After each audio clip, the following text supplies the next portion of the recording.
Welcome back to Startup RealTalk, where we unpack the real, unpolished truth behind scaling companies, leading people, and building the future of work. I am your host, Kristina Karcic-Ehret, and today we're diving into a topic that's reshaping one of the most complex industries out there, healthcare. Everyone is talking about AI and digital transformation like they're shiny pieces of technology you can just plug in, but here's the truth. The organizations that win with AI aren't the ones with the best tools. They're the ones with the strongest culture and operational readiness.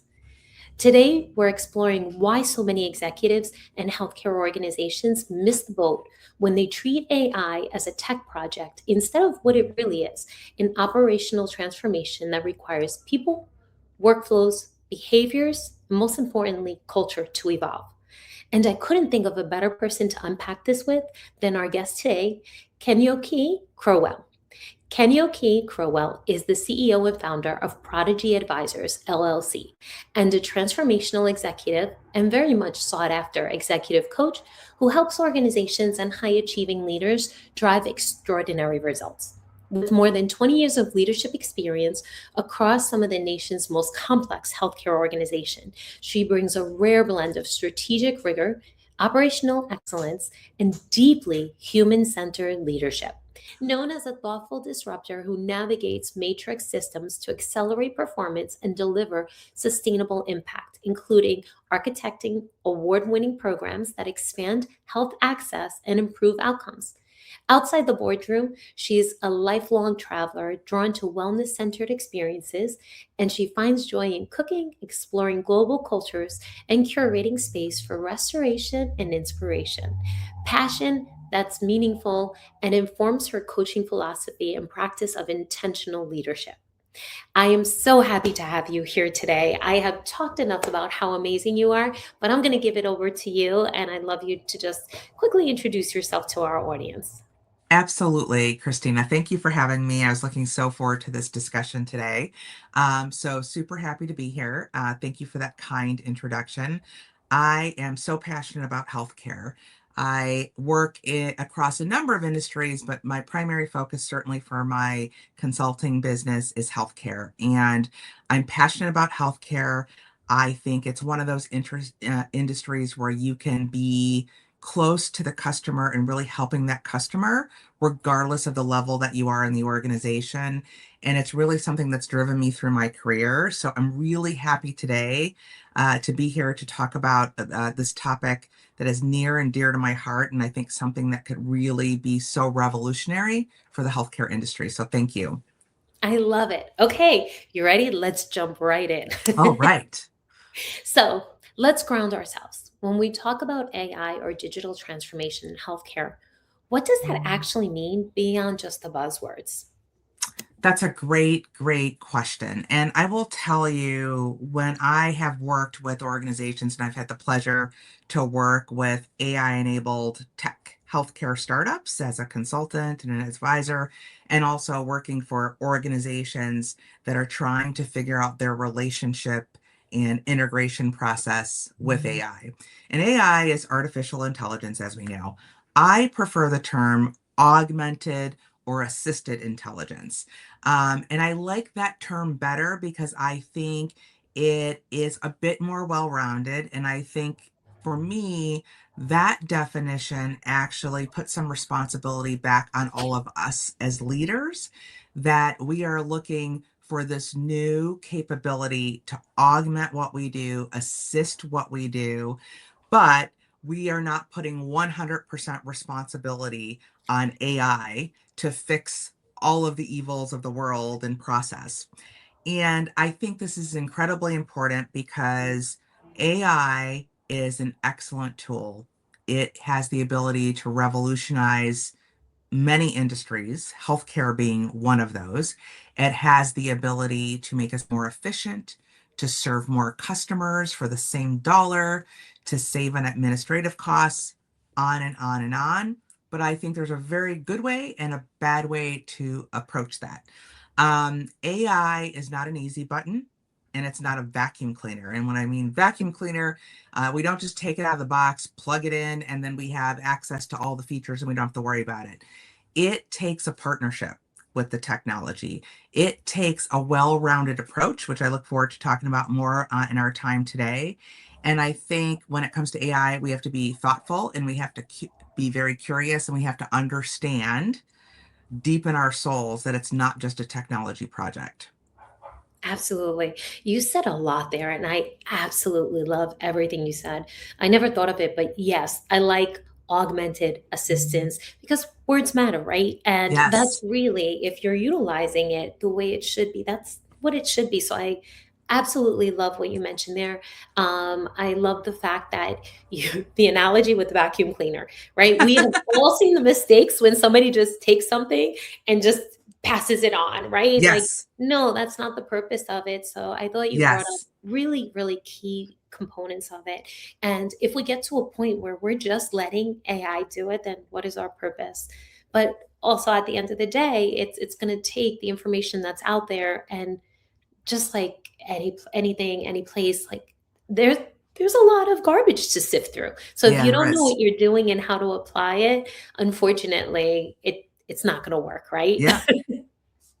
So I love how you put that. So let's jump. So what we're going to jump to now is to understand your perspective as to why are healthcare organizations still treating AI implementation as primarily a tech installation instead of an operational shift? That's a great question, Christina. So I think a few reasons. First, I think there is an inconsistent baseline level of education about what it is, what it isn't, what it can do, and what we have to do to help it do what it's supposed to do. So I think that is the first thing. And I think I have seen organizations do really well when they invest time up front of doing their research, understanding how it's supposed to work in the organization, what it can and cannot do, and having a really clear definition of the outcomes that they're trying to achieve with adding that new piece of technology. I think the other thing specifically to healthcare is sometimes we get a little amnesia about our history when it comes to technology. And this is not meant to be a blanket statement for every healthcare organization in America, but I've been in healthcare my whole career, which is a little while without saying how old I am. And I remember when electronic medical records came out many, many years ago. And there was a lot of mistakes that I saw working in the industry of thinking, oh, we've got an electronic medical record. So all we need to do is just to take all the stuff that's analog and written and make it electronic and it's going to work perfectly. And that's not how it worked. And what we saw is a lot of organizations had this great technology, but they weren't able to maximize it till its full potential because they had not done the work leading up to that to make sure it was efficient, or they had things that were being touched two or three times and inefficient processes, and they built those inefficiencies into the technology system. So I think as healthcare leaders out there, don't don't be subject to the selective amnesia of the history and remember what mistakes happened in the past and think about how you don't want to repeat those. I would say the other mistake culturally that I see people make is they underestimate the human role and the human capital components of AI. And human beings are the greatest asset of any organization. It doesn't matter whether you're healthcare or banking or any other industry. And I truly believe that. And they underestimate the human capital components in terms of educating their staff. I talked a little bit about being thoughtful and curious when a few moments ago. I think you've got to encourage that with your team too. Do this with them, not to them. Get their ideas, get their innovation. I think, especially as you move through the ranks of an organization, the people that are doing that work every day know that work better than the people sitting in the C suite. And in the C suite, we are responsible for making the decisions and signing the checks for the new technology. But let's have a really holistic process and get human beings involved in the process. I think that's really important.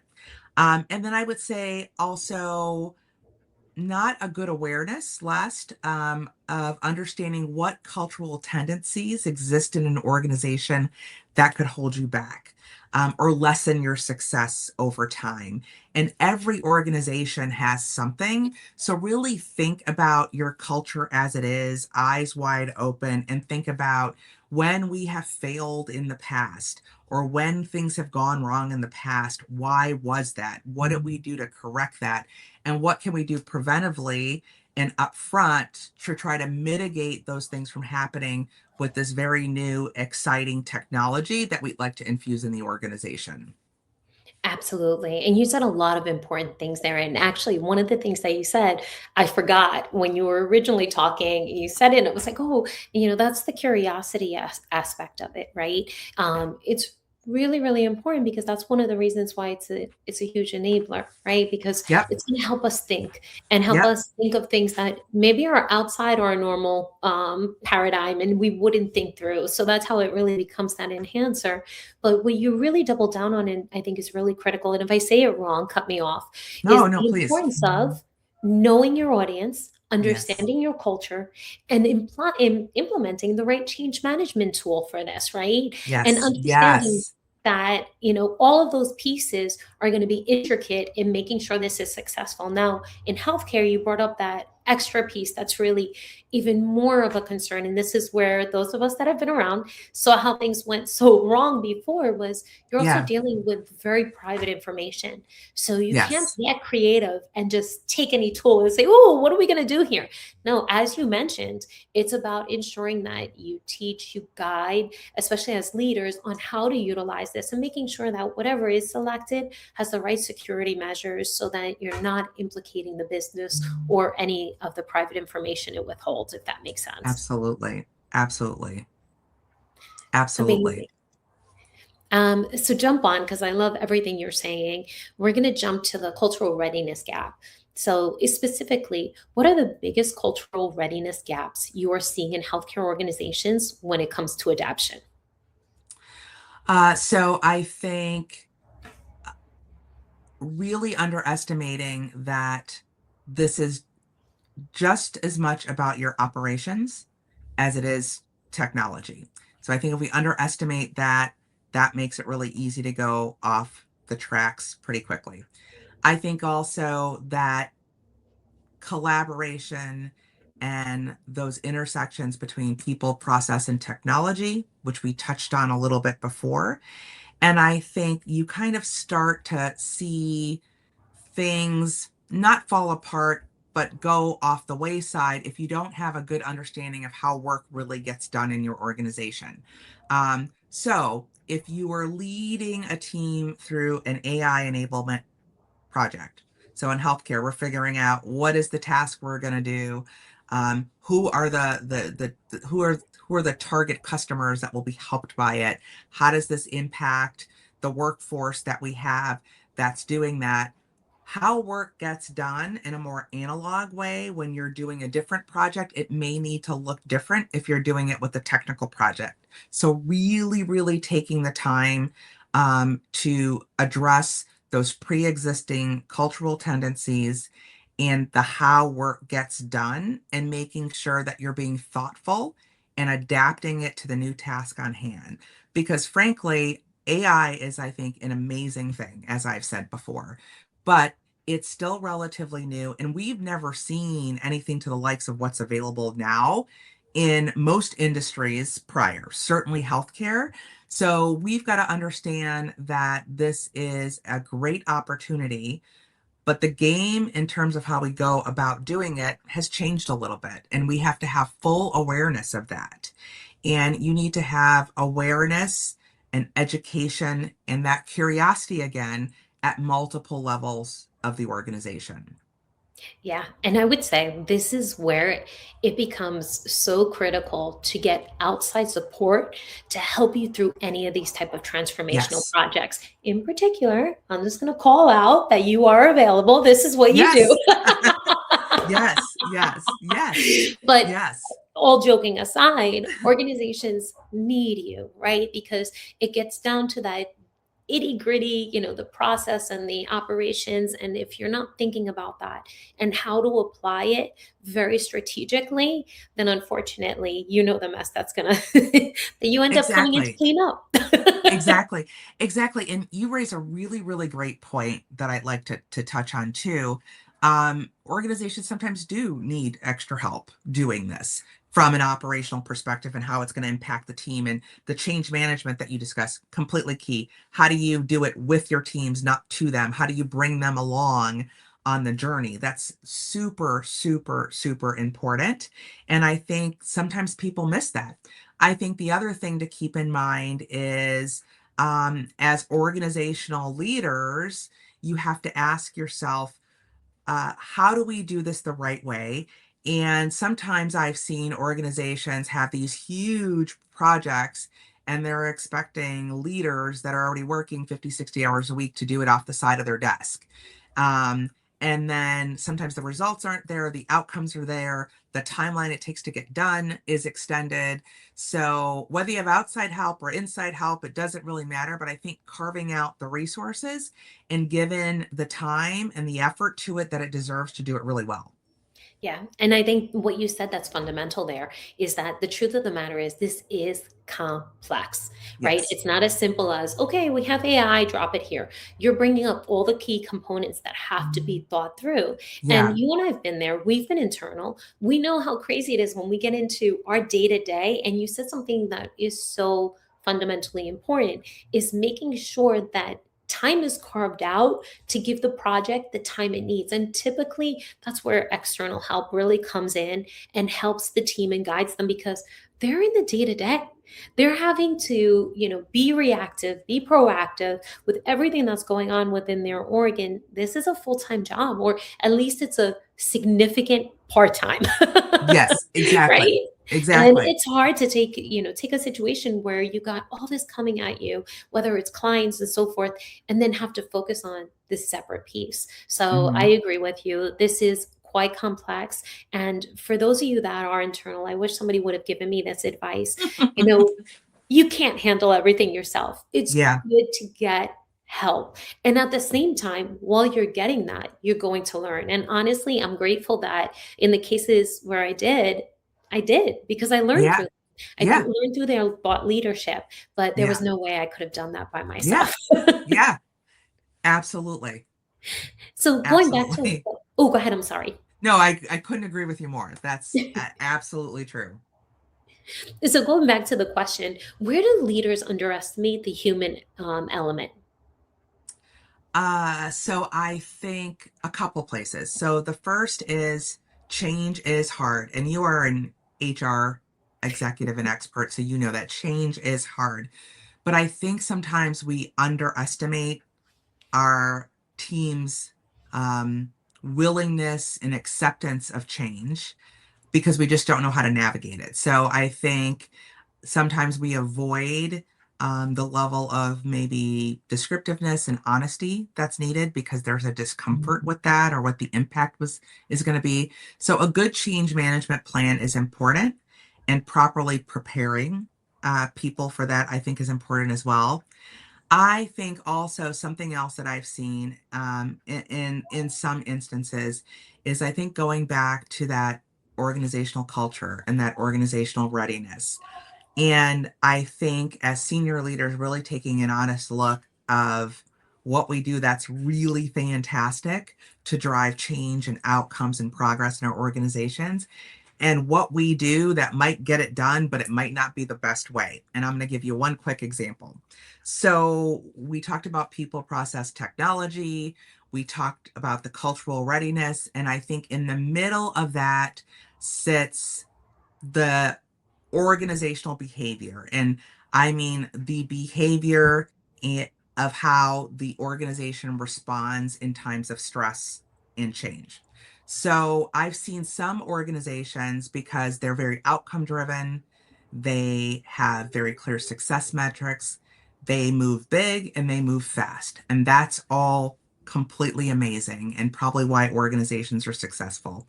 But sometimes the Achilles heel of that approach that I have seen is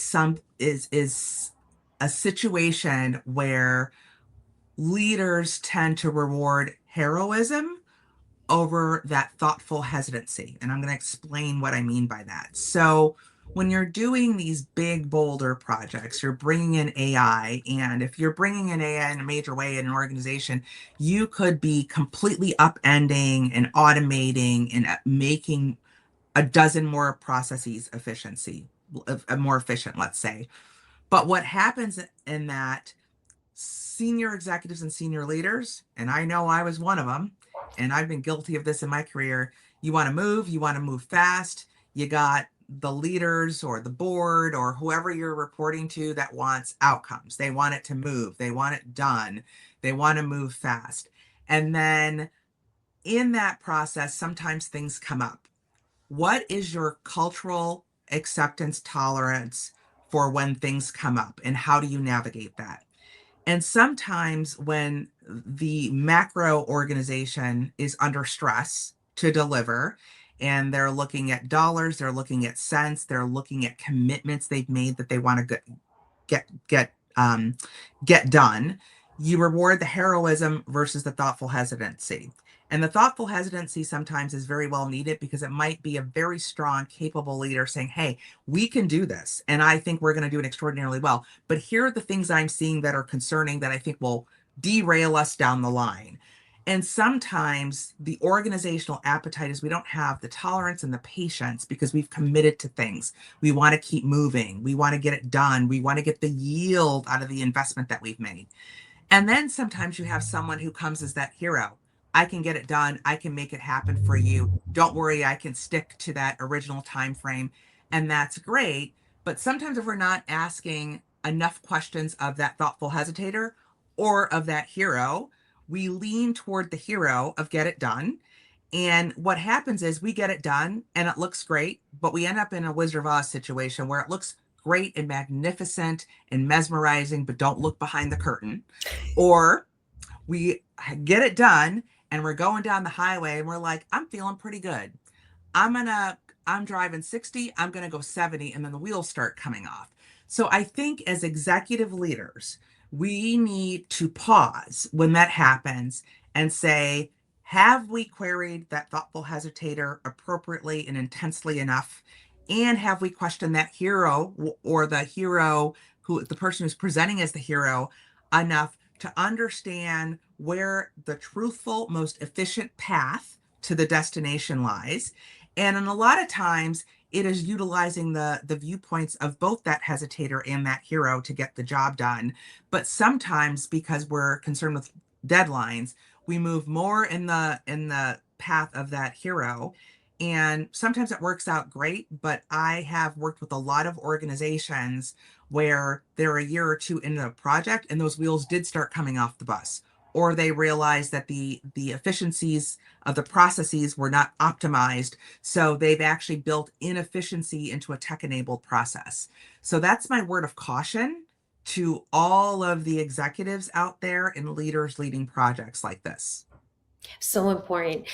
Sometimes I like to make the analogy when I'm doing leadership development is, do you remember when Staples had that commercial where they had the red button? Yes, And I yes, used to say, put pause on that, right? As a yes, leader, you can press pause, and we yes, should. So I think that's a critical element when you're talking about any type of technical transformation. So exactly as you said, the worst thing you want to do is have to rebuild. yes, That you correct. want to avoid that. And what Yeah, you're giving is tips on how to effectively do that. So I love that. And also at the same time, giving yourself grace because we're yeah. not perfect. We're humans. No, we're not perfect, and this is new. Yeah, Not for some industries who are this is old hat for them, but certainly for healthcare, it is newer, and so I think we gotta give ourselves some grace. We got to ask the right questions. We have to accept what we don't know and seek the knowledge and understanding to get that information and support our teams through the process. I love that. That is so important. So with that said, where do you see the resistance typically? Is it about fear, skill gaps, lack of clarity, or is there something deeper? So I think it's all that and probably something deeper. I think again going back to what is the baseline knowledge of the organization? So and I think also sometimes, people may not want to admit that they don't know a ton about this, and that's okay because it's new. A lot of us, even if we know something, we're still learning, and you have to continue to learn because the technology is innovating on almost a daily basis, it seems like. So I think it is lack of knowledge and education. I think certainly it can be fear about, certainly for the human capital and the people in the organization being replaced by AI. And what does that mean? And sometimes that fear we kind of pull inwards versus saying, okay, how do I address my fear by learning more, being part of the process? Because I saw a saying, and I can't remember where I saw it, but AI is not going to take your job, but someone who knows how to work with AI will take your job, which I think is a really great saying to keep in mind. I also think um, when we get to that lack of education or baseline knowledge of how it would work, I think it inhibits our ability also as leaders to take calculated risk. And I think we've got to take some risk with what we're doing, and we've got to think through that. And nothing is going to be perfect, but what amount of risk are we willing to take to get the outcomes that we want? And we need to be thoughtful about that. And that's very hard to do unless you have the education and the training and the support around you to be able to do that. And then I think, the something deeper is sometimes, what if it doesn't work? Um, what if it doesn't work and we've got to rebuild what we just dismantled for this new process and technology?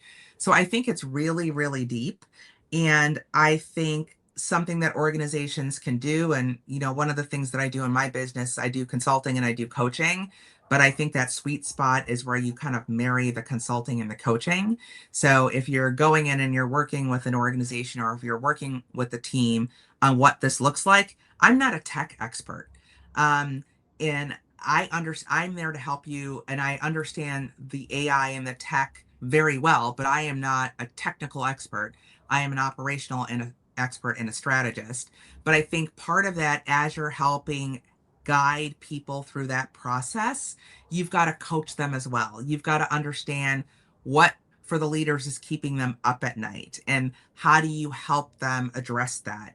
For the teams that they're leading, what are their fears? And are those fears inhibiting them to be meaningfully involved in the process?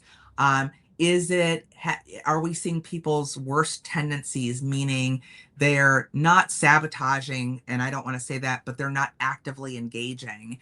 So I think this is a project that it's technical, it's operational, it involves people, but I think it is the perfect initiative for any organization where you can perfectly marry that strategy, that operations, that tech, and that coaching for the teams that are going through it. And I think that's absolutely so important because people are going to be at different places on their journey with this. Absolutely. And I think by wrapping kind of that coaching and that leadership support around that, you can help them get to a point where they are able to work successfully with AI. And I also tell some people that I've worked with, think of AI as a coworker. So it's technology, it's this thing out there. Some of us understand it really well, some of us don't understand it at all. Name it, call it what it is. So if you have an AI process that is going to automate hospital discharge paperwork, let's say, just as a crazy healthcare related example.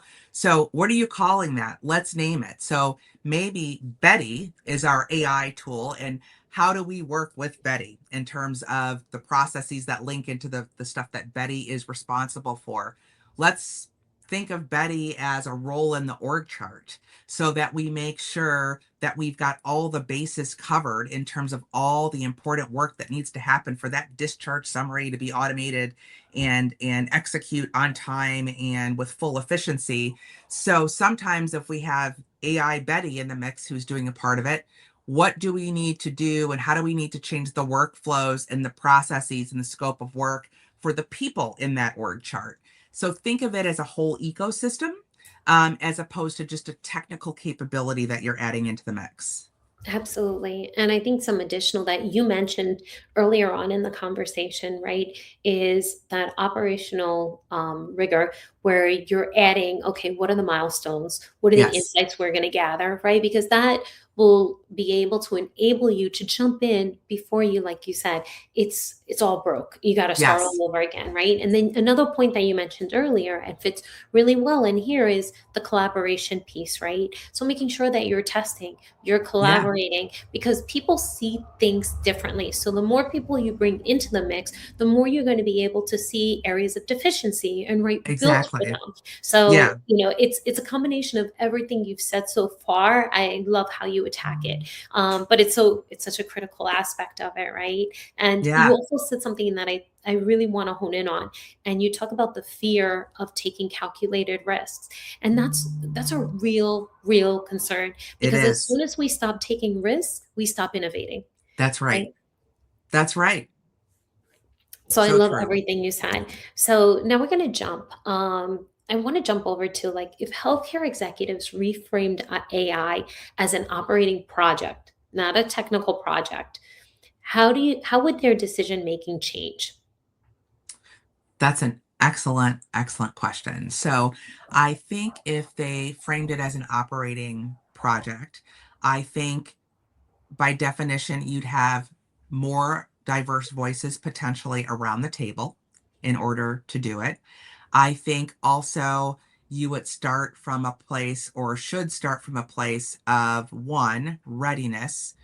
We talk a lot about change management, but what is your AI adoption readiness, which should precede anything that you do, and the change management to get through it. So I think you'd start at a point of readiness. And when you get into that AI readiness, I would challenge every leader, and every executive to come up with a readiness process for your organization to assess your readiness. So, are your processes efficient right now? Have you done things in your organization for your frontline work, having managers do time studies? Are we touching things twice? Are we touching things three times? Do we have back and forth handoffs? What does that look like? How do we optimize the processes so they're clean? Is the first thing. What is the education level? We talked about education and curiosity. What is the education level? What are the gaps? What do we need to do in order to get ready, in order to do this? And then all of the things like the financial implications and the change management piece. But I would charge any organization that's starting this process, or if you're in this process, come up with an AI readiness process and assess your readiness, and then do some work before you get started. And that will save you a lot of headaches on the back end. And I think when you're looking at it from an operations view, and I'm an operator by background, so I think operations touches everything. So I think certainly in any role that I've had as a consultant or as an employee in an organization, leading anything with operations, I'm working with everyone. I'm working with finance. I'm working with strategy because I'm executing on a strategy. I need to have finance to help me understand how much it's going to cost. I'm working with technology to enable the work that I do. So I think if you treat it as an operational project, you'll get more voices around the table. You should assess your readiness, because once you execute and you're starting change management, if you're finding things that you were not ready for, then it's too late and it's going to cost you time on the back end. Absolutely. And you said something that is absolutely key. And I see time and time again is that you're trying to apply technology to an inefficient process, right? Yes. You see that so much in big, not, I won't even Yeah. say big organizations, because I've been part of startups. When you start growing and you don't add automation, then the complexities just add up. So Yeah. if you're in that situation, and I think this is where it becomes really key in hearing the voices of your clients, right? Because if you're a back office like ourselves, and you're in finance, HR, IT, any of that, understanding what the others are saying about you and your processes are key. And it takes a reflection, right? And sometimes that might hurt.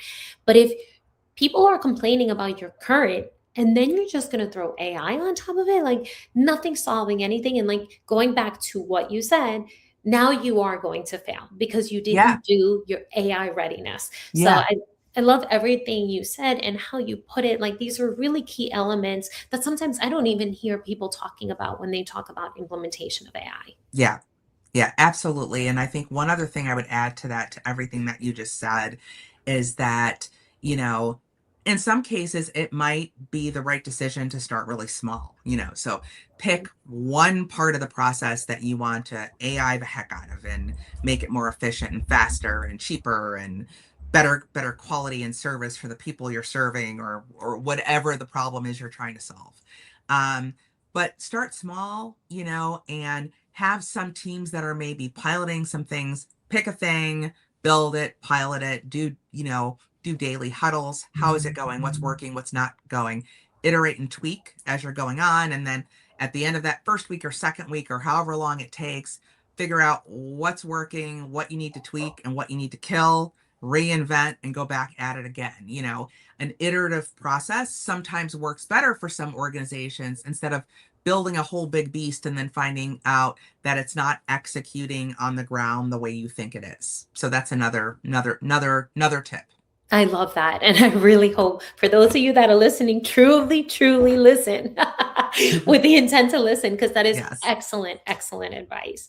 So this has been so amazing. So I'm gonna end it. Not I'm gonna end it, but we'll move on to our last question, I should say. What is the one misconception about AI, in particular in healthcare, you wish executives would finally let go of? Ooh, so I would say that, especially with healthcare, we cannot lose sight that we are here to serve people, um, Yeah. patients in a health system, members, if you're an insurance plan, clients or customers, if you're some sort of health or wellness aligned business. So I think we've got to keep in mind that we are here to serve people, and healthcare, more than a lot of other industries, is personal. So people have a lot stronger feelings and a lot more emotion if they're trying to use an automated tool and they're sick, or they've been diagnosed with cancer, or they're caregiving for a parent or a relative who's very ill. There's a lot more responsibility, I think, for us as healthcare organizations, and there's a lot more emotion from the people that we're serving that can come into a play, more so than if it's an AI process that we're using for our bank Yeah. or some other consumer service that we get. So I think we have got to understand that. And I think we have also got to understand in healthcare, because that first piece, that we're here to serve people and make their lives easier and better and healthier, that we have got to remember that how we execute matters. And we've got to keep those customers, just to put them all in one kind of category for ease of discussion, we've got to keep them at the center of what we do and understand that it's a more personal experience in healthcare than a lot of other industries. And I think that is extraordinarily important. And then I think the second thing, because it's healthcare, we have got to make sure that as we are moving into the AI space, which is amazing in healthcare. I have seen ways that it has improved access to care. It has reduced the time it takes for someone to get care, especially if we're talking the behavioral health space, for instance, which is under-resourced in many, many markets across the country. And there's providers out there now that are in that space that are actually really doing great work. So I think that's incredibly important. But we've also got to remember, in healthcare, people are going to be seeking care that are coming from a variety of different backgrounds.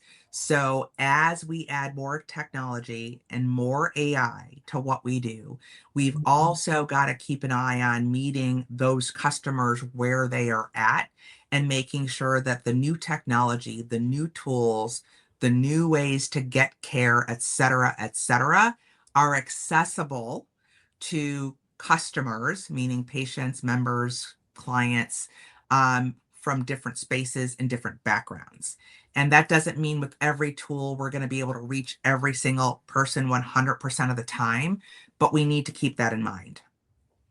That's huge, especially when it comes down to the AI agents and how some businesses, and I'm not referencing healthcare at this point, but I will reference the companies, but there are companies that have over already indexed on it, and trying to get a human on the phone is practically impossible. But Yeah, as yeah, you said, like, can you imagine dealing with that while you're dealing with your loved one or your own health issue? And, at the end of the day, you want to make sure that people maintain their own mental wellness and mental well-being. And at the end of the day, do you want to play more claims because this person is now having an anxiety attack from not yeah, being able to get the answers they need? yeah, Like, it yeah. has real consequences. So I think It that's so does. And I beautiful. think healthcare, I'm excited. I'm super excited to see how this is going to revolutionize the industry because I think we are ripe for it and I'm super excited to see it.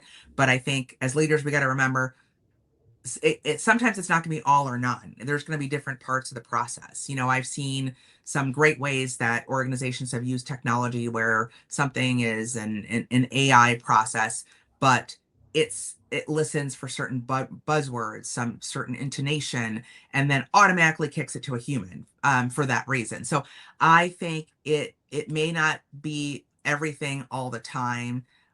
Let's see the gray, let's see the nuance, and let's keep that patient at the center of everything that we do, whether it's analog or technology driven. So beautiful. I love that. That's well said. So I think that's a perfect way to come to the end. Before we leave everyone, would you mind just sharing where's the best place for our audience to find you? Because again, they're going through this transformation. Don't do alone. Please, please, please reach out. Thank you. Thank you for that. So, um, again, my organization is Prodigy Advisors. You can reach us by email, which is info@thinkprodigy.biz, or you can visit our website and message us there, which is thinkprodigy.biz. Email is the best. My team, we check those all the time, and we'd love to hear from anyone that thinks that we can help them or just to connect. So thank you. Amazing. Thank you, everyone, for tuning in today. We had such a thoughtful, enlightening conversation. And I really, really want to thank you for taking the time to spend it with us. Thank you. I really enjoyed this. Thank you so much for having me. Thank you.